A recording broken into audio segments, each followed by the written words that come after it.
आषाढी वारीनिमित्त पंढरपुरात लाखो वारकरी दाखल झाले आहेत. या पार्श्वभूमीवर वारकऱ्यांच्या दर्शनात कोणताही अडथळा येऊ नये यासाठी राज्याचे उपमुख्यमंत्री एकनाथ शिंदे यांनी श्री विठ्ठल रुक्मिणी मंदिरात प्रवेश न करता बाहेरूनच मुखदर्शन घेतले.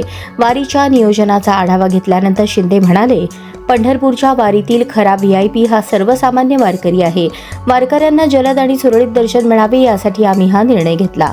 यावेळी मंदिर देवस्थान समितीच्या वतीने शाल आणि श्री विठ्ठल रुक्मिणीची मूर्ती देऊन त्यांचा सत्कार करण्यात आला.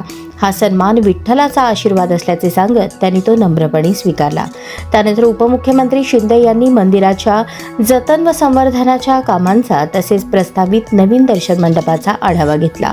पंढरपूर कॉरिडॉर प्रकल्पाबाबत नागरिकांशी चर्चा करून त्यांना विश्वासात घेऊनच पुढील निर्णय घेतले जातील असेही त्यांनी स्पष्ट केले.